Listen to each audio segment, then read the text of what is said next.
O peso do mal, autoria de Margarida Kochina. Em que canto remoto do mundo eu fui parar dessa vez? Vladimir Kirilovich Pankratov, renomado escritor e figura proeminente nos círculos boêmios de Moscou, emergiu das densas florestas de Chechva para um campo dourado, onde espigas maduras balançavam ao sabor do vento. Mosquitos vorazes, como se conluiados com o calor asfixiante, não lhe davam trégua. Era uma batalha perdida. Quanto mais ele os espantava, mais insistentes se tornavam. A irritação já lhe feria os nervos, e seus passos largos esmagavam as hastes secas enquanto subia a colina íngreme, onde avistara, ao longe, uma casinha decadente. A cada passo, a raiva crescia. Não bastasse o calor infernal que persistia. Mesmo com o sol a pino, aqueles insetos malditos sugavam-lhe a paciência como vampiros sedentos.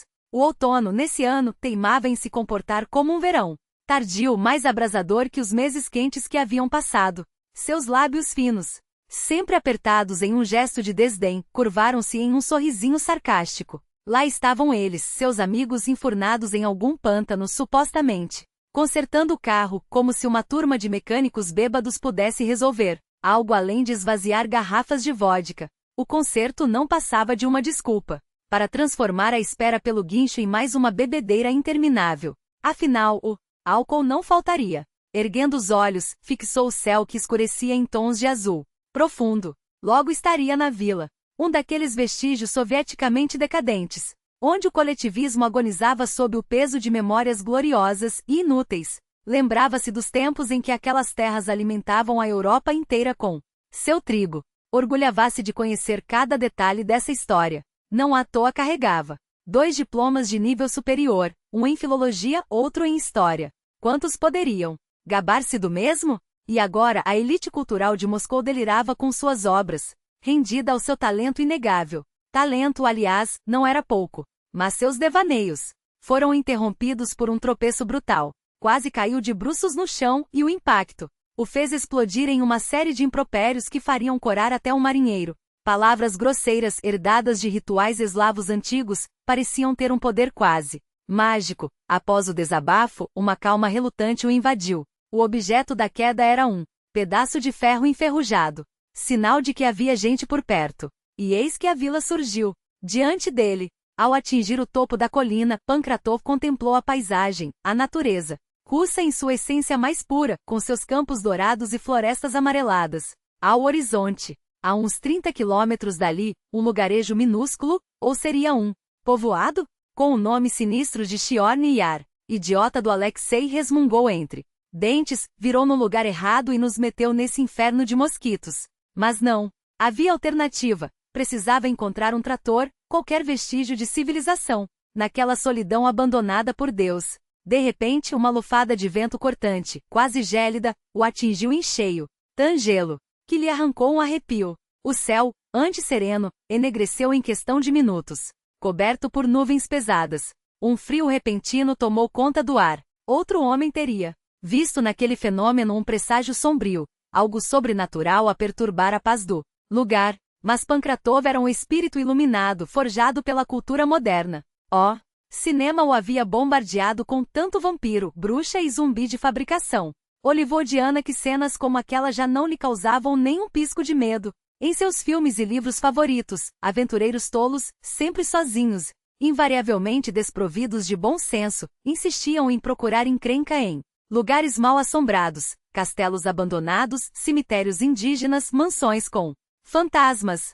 Cenas que nas estreias o faziam bocejar de tédio. Na vida real, então, não mereciam sequer um segundo de atenção. Convenceu-se de que era apenas a instabilidade típica do outono e seguiu em direção à vila. Mas a vila não o recebeu. Melhor dizendo, ignorou sua presença. Uma rua única, desertada, onde o único sinal de vida eram roupas penduradas em varais, bolinhas de esterco espalhadas pelo caminho e luzes trêmulas nas janelas. Um morador entreabriu levemente a cortina ao vê-lo passar, mas a fechou com pressa, como se o escritor fosse uma aparição indesejada. Aquilo o deixou desconcertado. Provavelmente não havia tratores por ali. Aqueles camponeses deviam arar a terra, com arados primitivos como nos tempos medievais. Uma vila fantasma. Bateu à porta da primeira casa que viu, mas recuou assustado com os latidos ensurdecedores de um Cão raivoso que se atirava contra as tábuas podres do cercado. Mais uma série de pragas escapou-lhe dos lábios, dessa vez com uma criatividade que faria inveja a um poeta maldito. Andou devagar, na esperança de que o barulho acordasse alguém. Dentro da casa. Funcionou. Uma voz masculina áspera ecoou do alpendre. Quem? Está aí? O que quer? O cão, chamado de Julka, finalmente se calou. Desculpe-me, respondeu Pankratov, tentando soar cordial.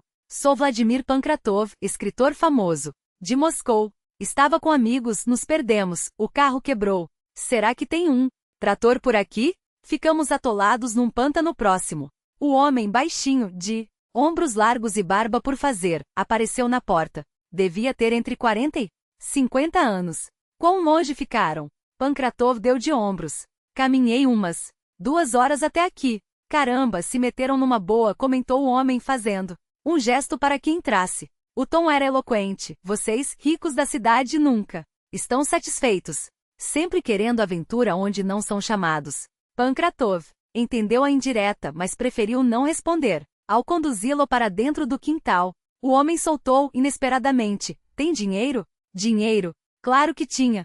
Pankratov deu-se conta, com um misto de ironia e alívio, de que sua visão romântica da província, onde todos seriam generosos e desinteressados, era uma ilusão. Tirou uma nota de 1000 rublos do bolso do colete. O homem examinou o dinheiro, balançou a cabeça em aprovação e decidiu, dá para começar. Então convidou-a a entrar. Dentro de casa, uma mulher robusta, vestida em um moletom surrado, mexia-se na cozinha. Ao ouvir a porta, levantou os olhos azuis, franziu o senho e apertou os lábios, em um gesto de claro descontentamento. Vitia, onde você estava tanto tempo? Perguntou em um tom que deixava claro. E quem é esse estranho que você trouxe? Pankratov começou a se sentir desconfortável. Desculpe a intrusão, disse com uma voz que tentava ser conciliadora. Sou Vladimir Pankratov, escritor consagrado de Moscou. Estávamos em viagem quando o carro quebrou. Pela mapa, esta era a vila mais próxima. Vim pedir ajuda. A mulher o encarou com desconfiança. O carro quebrou, é? E seu olhar parecia dizer, será que você espera pernoitar aqui? Ele segurou a irritação com esforço. Na verdade, gostaria de saber se tem algum trator, ou um caminhão, qualquer coisa que possa nos puxar do atoleiro. O homem coçou a cabeça incerto. O Sania Petrov tem um camais, acho. A mulher largou a louça que lavava, cruzou os braços e fulminou o marido com os olhos. Zoika, deixa ele ficar. Não dá para mandar o homem embora sozinho nessa hora. O homem confirmou. Ele já pagou. Já pagou, é? Repetiu a mulher, ainda contrariada, mas cedeu com um ar de superioridade. Tá bom que fique, mas só por hoje. E saiu da cozinha com a dignidade de uma rainha ofendida. Sobre a mesa, tigelas fumegantes exalavam um aroma irresistível de carne. Pankratov engoliu em seco, a fome apertando-lhe o estômago. O homem Vitia serviu-se com um gesto largo. Com um gesto amplo, Vitia indicou a cadeira à sua frente. Fica aí parado pra quê? Senta e come. Pankratov não precisou de mais convite. 5 minutos depois, o prato estava vazio, limpo como se nunca tivesse contido comida. O tempero da mulher de Vitia, apesar do gênio azedo, era de fazer inveja a qualquer chefe. As batatas queimavam a língua, mas o sabor valia cada queimadura. Uma onda de calor agradável se espalhou pelo seu corpo, relaxando músculos que ele nem sabia estarem tensos. Satisfeito, empurrou a cadeira para trás. Vitia, vou dar uma saída no quintal, fumar um cigarro, anunciou, já se levantando. O homem assentiu com a cabeça, ainda mastigando o último pedaço de pão. Lá fora, o tempo havia mudado de humor. Não havia mais vestígios da tempestade anterior. Em seu lugar, um céu negro de outono salpicado de estrelas tão brilhantes que pareciam furar a escuridão. Pankratov aspirou a fumaça com prazer, deixando-a escapar pelas narinas em um suspiro longo. Como a vida pode ser boa, pensou, fechando os olhos por um instante. O que o arrancou desse devaneio não foi um som, mas um movimento desesperado. Algo se chocou contra suas pernas com força suficiente para fazê-lo recuar. Uma sombra trêmula, um vulto de pelos eriçados, se debateu aos seus pés. A cadela de Vitia, Julka, os olhos arregalados de terror, o corpo sacudido por tremores convulsivos. Ela tentava em vão se espremer por uma fresta estreita na porta dos fundos, as unhas arranhando a madeira como se o diabo em pessoa a perseguisse. Que diabos! Pancratov se agachou, estendendo a mão com cautela. O animal, em vez de morder ou rosnar, jogou-se contra ele como se buscasse proteção. Sem entender, mas impossibilitado de ignorar aquele pânico animal, ele abriu a porta e deixou a cadela entrar correndo. Mal ela desapareceu no corredor, a porta da casa se escancarou com violência. Vitia surgiu no batente, a silhueta iluminada pela luz amarela da cozinha, os olhos varrendo a escuridão com uma urgência que gelou. Sangue de Pancratov. Ei, o que está acontecendo aqui? Gritou o homem, a voz rouca de alerta. Não faço ideia, Pancratov se justificou, levantando as mãos em sinal de inocência. Vitia desceu os degraus do alpendre com passos pesados e sentou-se ao seu lado, a madeira rangendo sob seu peso. Acendeu um cigarro com gestos lentos, como se precisasse daquele ritual para se acalmar. Não leve a mal a Zoika, começou, em tom conciliador, exalando a fumaça entre os dentes. Ela não queria te deixar aqui por mal, achou que você daria conta de chegar aos seus antes do anoitecer. Pancratov franziu a testa. E daí? O que tem de mais? Os lugares aqui não são bons. Pancratov. Vitia o interrompeu, e pela primeira vez, desde que se conheciam, olhou nos olhos. Havia algo naquele olhar, uma mistura de advertência e resignação, que fez o escritor sentir um calafrio descer pela espinha. A noite antes silenciosa, de repente pareceu carregada. Os grilos que há pouco cantavam em coro emudeceram. Só restava o chiado do cigarro de Vitia cortando o ar como uma lâmina. O que quer dizer com não são bons? Pancratov forçou um riso, tentando disfarçar o desconforto. Aliens? Fantasmas? Bruxa, respondeu Vitia seco. O cigarro parou a meio caminho da boca de Pancratov. Bruxa? Repetiu, incrédulo. O homem assentiu, os olhos fixos na escuridão além do quintal. A 1 quilômetro daqui, tinha uma aldeia. Grande e próspera. Na minha infância, ainda tinha gente morando lá. Até que ela acabou com todos. A voz de Vitia ganhava um tom áspero, como se as palavras lhe custassem. Mandou cada um pro seu túmulo. E não foi doença, não foi fome. Foi ela. Pancratov sentiu o coração bater mais rápido. Aquilo soava como as lendas que ouvirá. Na infância, aquelas histórias contadas à luz de velas para assustar crianças desobedientes. Mas o modo como Vitia falava não havia exagero nem teatro. Só uma certeza pesada como chumbo. Que bruxa! Insistiu, a curiosidade superando o ceticismo. Por que ela faria uma coisa dessas?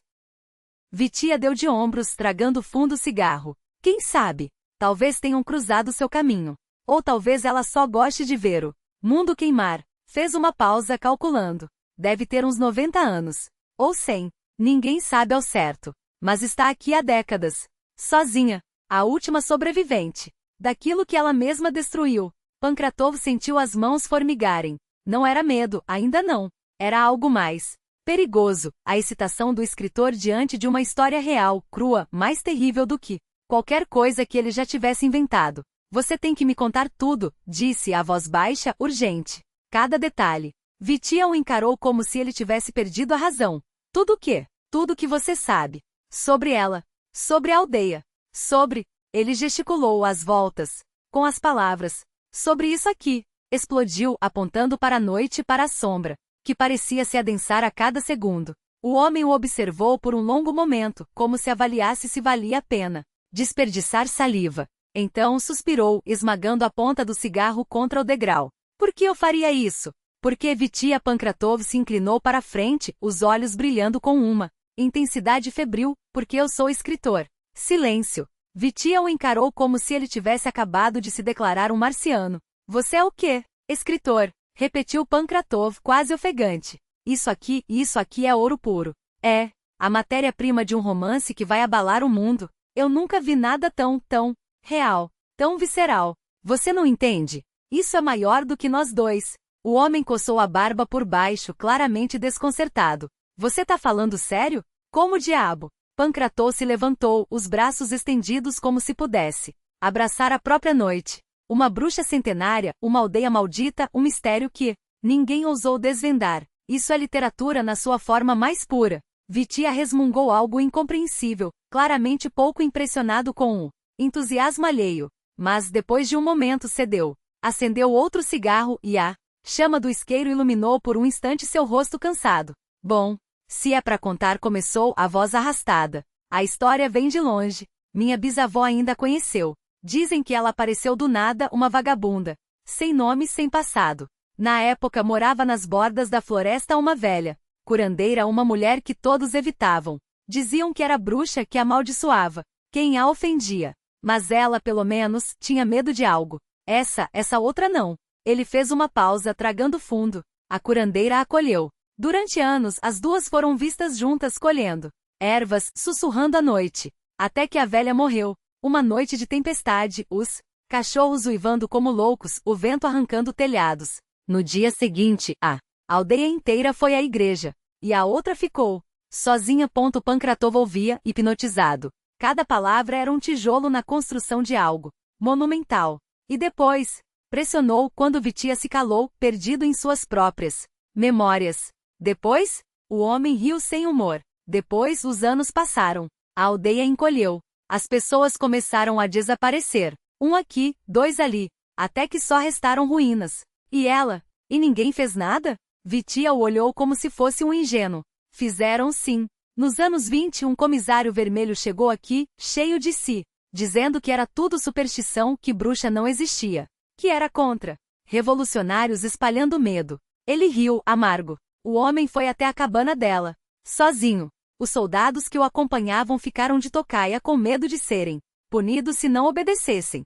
Mas quando ele não voltou, Pancratov se inclinou para a frente, os nós dos dedos brancos de tão apertados. E eles entraram na cabana. Vitia baixou a voz, como se temesse que a noite ouvisse. Disseram que estava vazia, que não tinha ninguém lá. Até que um deles acendeu uma lamparina e viu o comissário, em pé no canto, morto. Ou pior que morto. A pele pendurada nos ossos, os olhos ardendo como brasas. Os homens saíram correndo. 2 deles acabaram em um mosteiro, loucos de terror. Os outros, ele encolheu os ombros. Ninguém sabe. Pancratov exalou lentamente. O ar parecia mais denso, como se a história tivesse deixado um resíduo tangível. E ela ainda está lá? Perguntou, embora já soubesse a resposta. Vitia assentiu, jogando a bituca no chão e esmagando-a com o calcanhar. Sim. E amanhã, quando arrumarmos um camais para tirar seu carro da lama, você vai embora daqui. Rápido. Pancratov abriu a boca para protestar, mas o homem já se levantava, a voz cortante, como uma lâmina. Não é pedido. É ordem. E se você tiver um pingo de juízo, vai ouvir. Ele se virou para entrar, mas parou na porta, olhando por cima do ombro. 4 parentes meus morreram por causa dela. Não vou perder mais um. E com isso desapareceu dentro de casa, deixando Pancratov sozinho com a noite, e com a certeza de que, pela primeira vez na vida, ele havia encontrado uma história que valia mais do que qualquer livro. Valia o risco. A noite se estendeu, abafada e interminável. Pancratov se debateu na cama de penas. O suor colando a camisa às costas, o ar pesado como chumbo. O cobertor de algodão grosso parecia uma mortalha. Depois de 1 hora de virar-se sem sucesso, sentiu-a irritação ferver no peito. Amaldiçoou a cama, o calor, a própria curiosidade que o mantinha acordado. Com um resmungo sentou-se, os pés batendo no chão frio. Calçou os tênis sem meias, vestiu as calças e a jaqueta às pressas e saiu para o alpendre, acendendo um cigarro com mãos que tremiam, não de frio, mas de algo mais profundo, mais primitivo. A primeira tragada não acalmou. Pelo contrário, porque a noite não estava silenciosa. Não era o silêncio pacífico dos campos, aquele que poetas romantizam em versos melosos. Era um vazio errado, um silêncio que pressionava os tímpanos, que fazia os pelos do braço se erguerem. O céu, antes estrelado, agora estava coberto por nuvens negras tão espessas que pareciam sólidas. E no horizonte, onde a lua deveria estar, uma mancha vermelha sanguinolenta se espalhava, como se o próprio céu estivesse ferido. Pancratov sentiu o estômago revirar. Foi então que ouviu um sussurro, tão baixo que poderia ser o vento, tão claro que era impossível ignorar. Vladimir. Ele sacudiu a cabeça, violento. Não, murmurou, mais para si mesmo do que para a noite. Isso não existe. É a imaginação. É o cansaço. Mas o chamado veio novamente. Mais perto. Mais íntimo. E dessa vez reconheceu a voz. Era a voz de ela. Não a bruxa das lendas. Não a curandeira morta. Era a voz de alguém que o conhecia. Pancratov se levantou de um salto, o cigarro caindo de seus dedos inertes.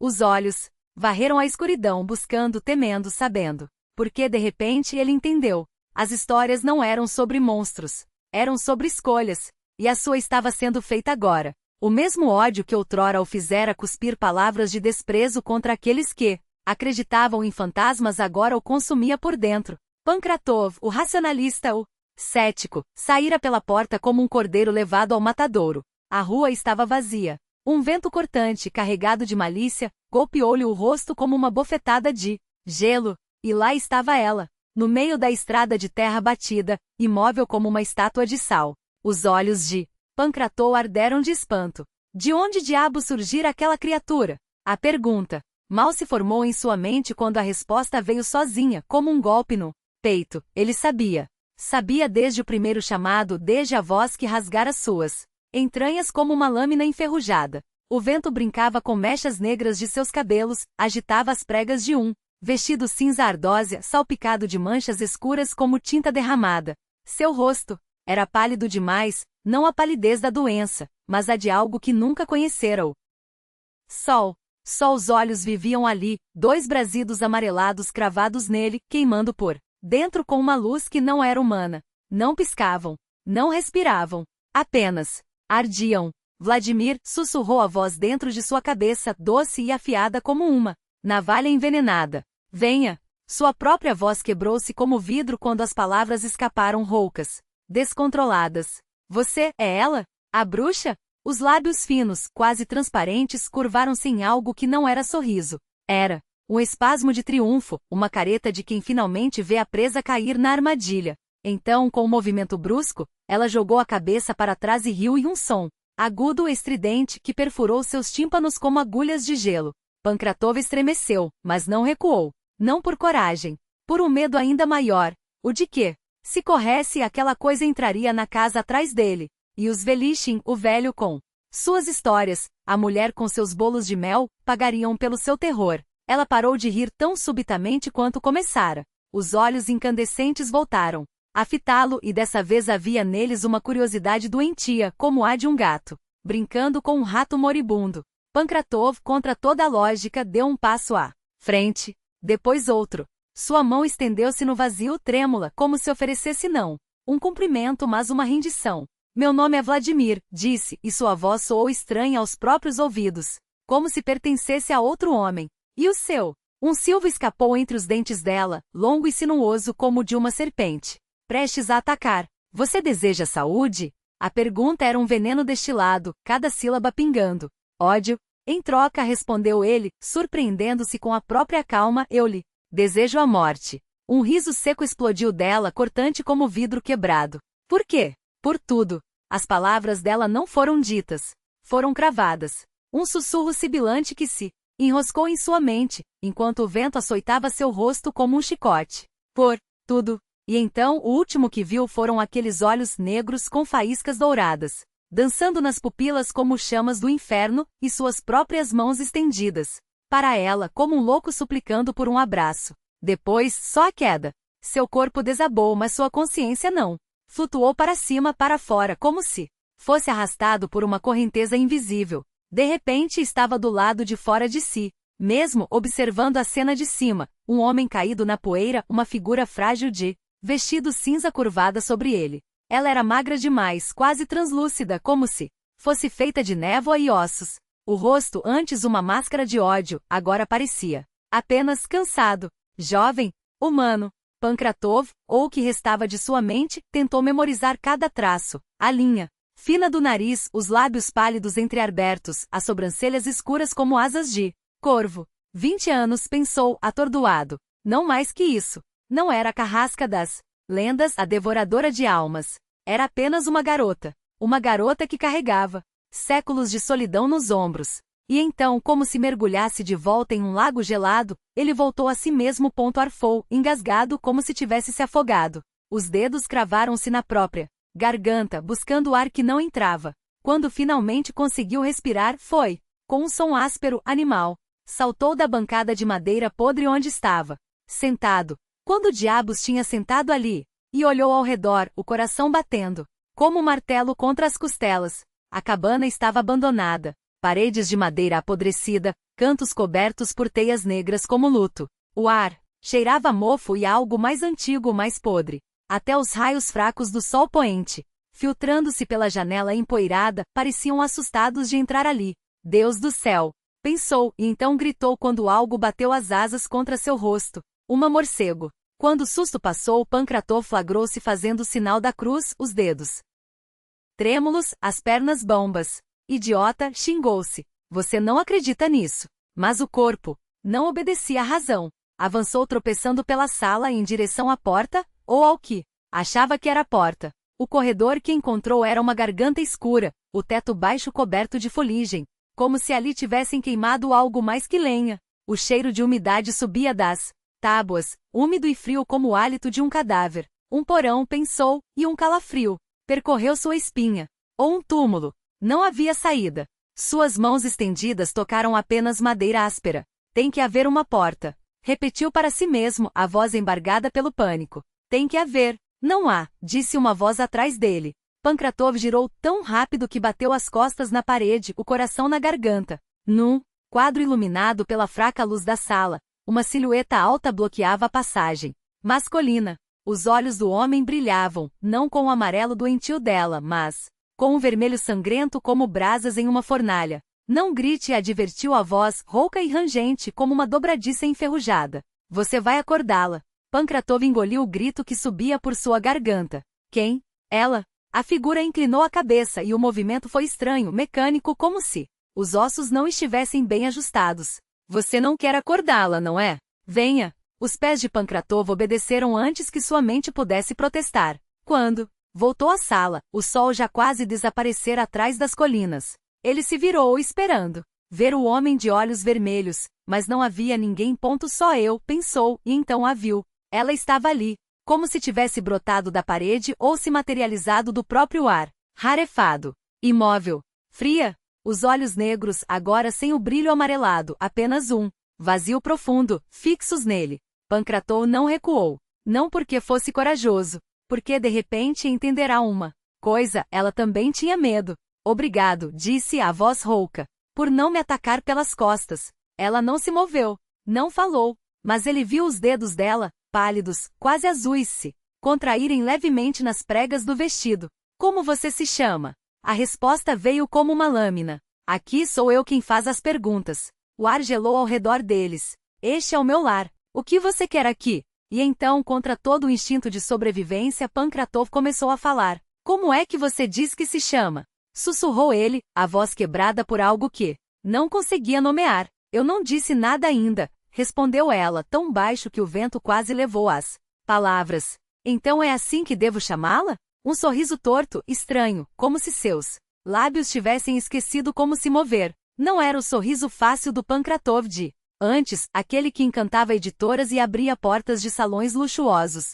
Era algo novo, frágil. Maria escapou dela, e foi como se o nome florescesse no ar entre eles, uma rosa, pálida desabrochando na neve. Uma sombra de sorriso, hesitante, quase medrosa. Tocou seus lábios e por um instante ele esqueceu como respirar. E você? Ela inclinou a cabeça, os olhos brilhando com uma luz que ele não reconhecia. Espere. Eu sei. Vladimir. Repetiu, como se provasse o nome na língua. Masha. O som foi como um golpe no peito dele.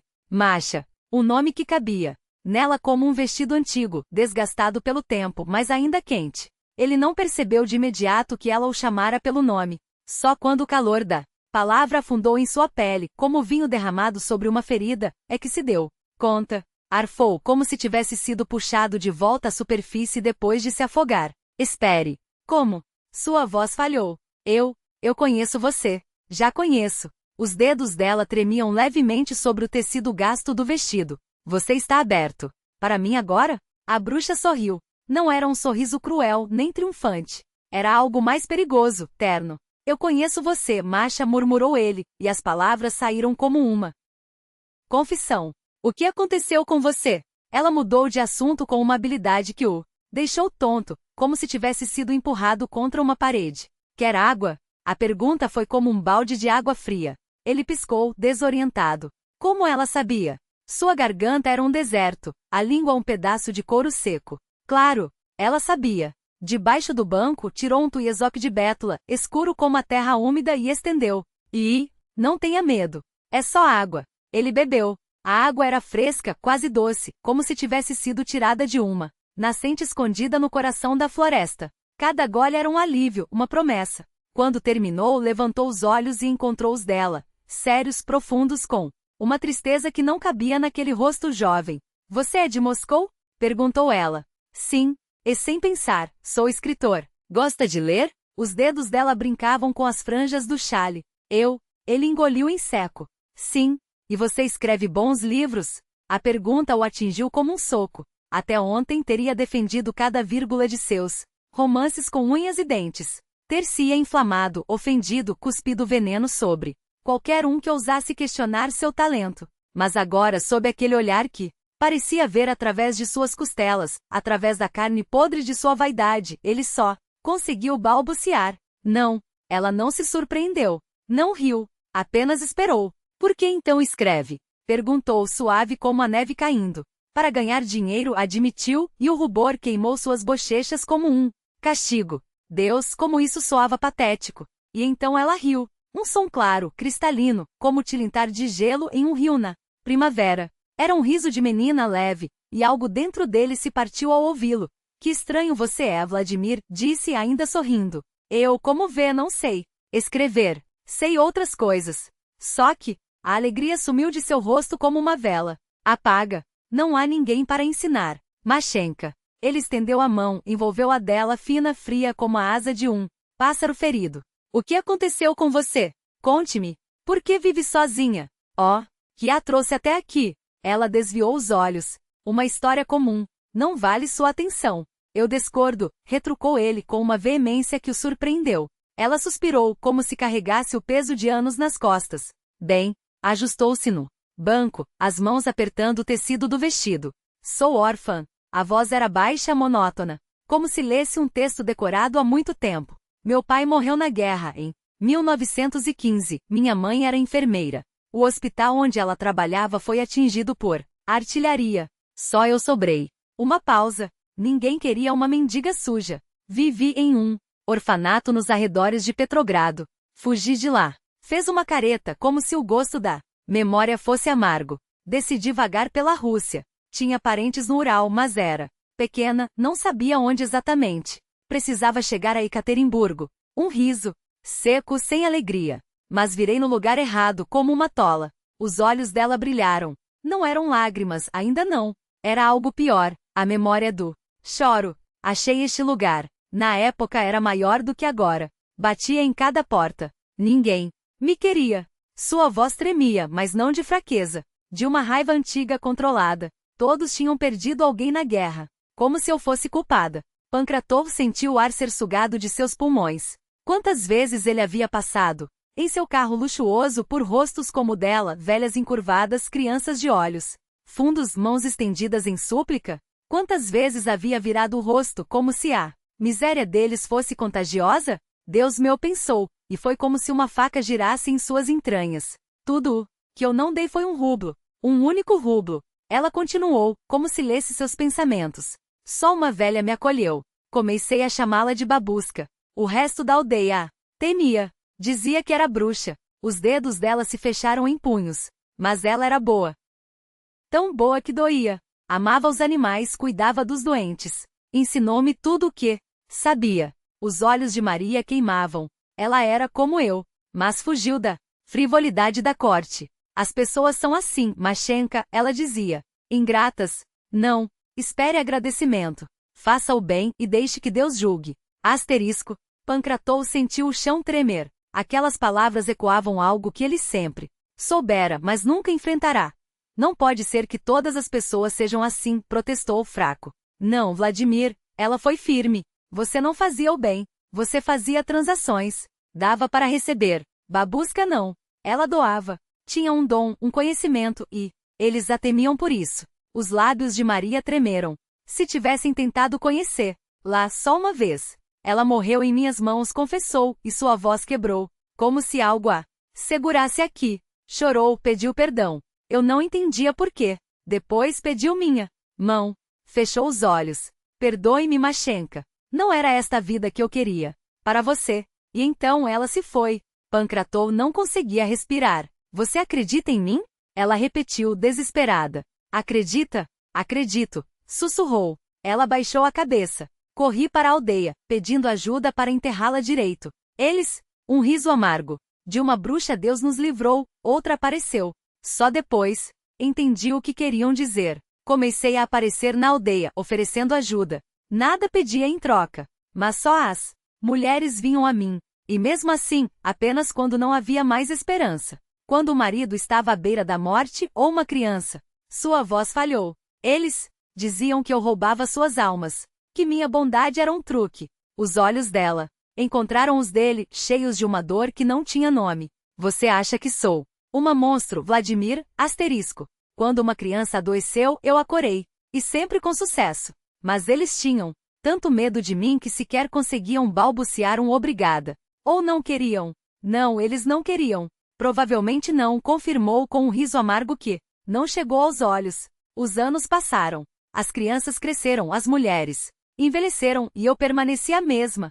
Hoje, pela medida humana, tenho 111 anos. Mas meu rosto, meu corpo, ainda são os de uma moça de 17. Primaveras. Pancratov fitou aqueles olhos. Não eram os olhos de uma jovem. Brilhavam com uma luz interior, uma claridade que só vem de quem viu demais, sofreu demais, amou demais. Olhos de quem carrega séculos nas pupilas. Olhos de bruxa. Mas não daquelas que os contos infantis pintam com verrugas e risadas maldosas. Eram olhos que tinham visto a alma humana em sua nudez mais cruel. E como você se conservou tão intacta? Perguntou ele com um meio sorriso, que não escondia a fascinação. A força da minha avó corre em minhas veias. Ela tocou o próprio peito, como se sentisse o sangue antigo pulsar sob a pele. Eu deveria ter morrido 100 vezes na Grande Guerra Patriótica. Deveria ter sido fuzilada nas purgas revolucionárias, afinal, uma bruxa contra-revolucionária não merecia respirar o mesmo ar que os libertadores. As aspas em seu tom eram facas. E eu me defendi? Pancratov não recuou da pergunta direta. Por isso o comissário vermelho desapareceu sem deixar rastro. Sua voz era um fio de seda sobre lâmina. Ele veio até mim com uma faca, Vladimir. Antes tentou-me crivar de balas. Um tremor quase imperceptível percorreu seus dedos. Eu me assustei. E, para ser franca, nunca gostei dos bolcheviques. Ela fez uma pausa, como se pesasse cada palavra seguinte. Agora ele serve a minha casa. Afasta visitantes indesejados. Um suspiro, quase um lamento. Mas você, ele decidiu não deixar sair. Por quê? A pergunta saíra mais áspera do que pretendia. Maria sorriu, um gesto tão rápido quanto o voo de um corvo à noite.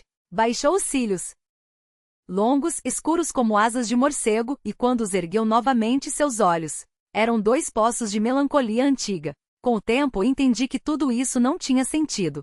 Sua voz cortou o ar como uma lâmina enferrujada. O que não tinha sentido? Seguir o legado da minha avó. Ela cuspiu as palavras. Não tinha sentido. As pessoas foram cruéis comigo. Não apenas não agradeciam pelo que eu fazia, salvar suas crianças, curar seus maridos moribundos. Não, eles me amaldiçoavam. Primeiro, como bruxa. Depois como praga contra-revolucionária. Depois como elemento anti-soviético. Seu riso foi uma faca quebrada. Que crime tão horrendo, não é? Que coisa mais difícil do que dizer um obrigada de verdade? Não aquele obrigada mecânico que esvazia a alma de quem o ouve. Um obrigada que nasce aqui. Ela pressionou o punho contra o peito, onde o coração deveria bater. E então, você mostrou as garras? Pancratov já sabia a resposta. Sim, um único sílaba carregada de séculos. Passei a odiá-los. Tanto que desejei que desaparecessem. Todos. Que sumissem da face da terra. Sua voz tremeu não de fraqueza, mas de uma fúria contida por séculos. Eu só queria paz. Entende? Não queria esse ódio. Não tenho para onde ir, minha avó está enterrada. Aqui. Esta terra é minha. As palavras se afogaram em lágrimas que ela não tentou conter. Eles começaram a morrer. Ela cobriu o rosto com as mãos, e os ombros sacudiram com soluços abafados. Pancratov a puxou contra si, envolveu-a nos braços, acariciou os cabelos espessos, sedosos, vivos como a noite.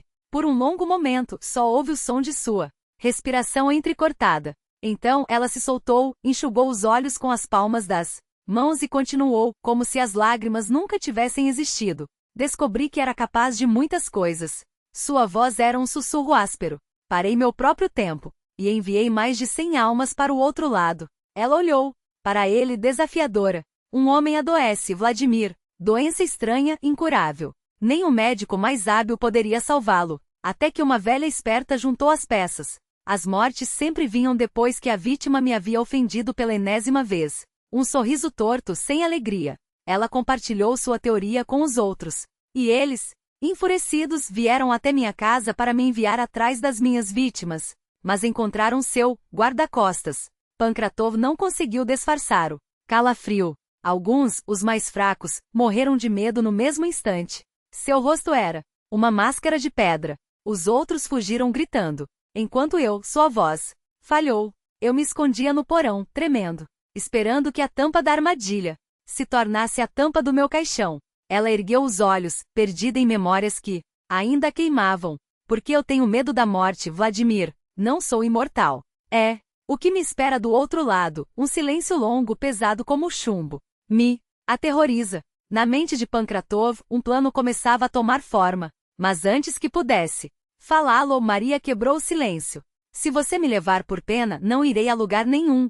Sua voz era um fio de prata. No escuro. E se for porque você me agrada? Ele foi direto, sem rodeios. A bruxinha abriu a boca surpresa. Seus lábios pequenos e rosados tremularam. Agrada? A palavra soou como uma blasfêmia em seus próprios ouvidos. Não estou mentindo. Ele segurou seu olhar. E você saberia se eu mentisse. Ela não negou. Em vez disso, seus olhos, aqueles olhos que tinham visto demais, brilharam com algo novo. Algo perigosamente próximo de esperança. Você me promete uma coisa? Perguntou tão baixo que ele quase não ouviu. Qualquer coisa. Que voltaremos aqui uma vez por ano. Para visitar a tumba da minha avó. Sua voz ganhou força. Ou todos os meses, se você quiser. Então eu vou. Seus olhos, antes opacos de lágrimas, agora cintilavam como estrelas após a chuva. Pankratov sorriu, e pela primeira vez em anos, sentiu algo parecido com felicidade. Pura. Mas Maria subitamente se levantou, puxando-o pela mão com uma força inesperada. Vem, agora é a hora. Hora de quê? Da chuva de estrelas.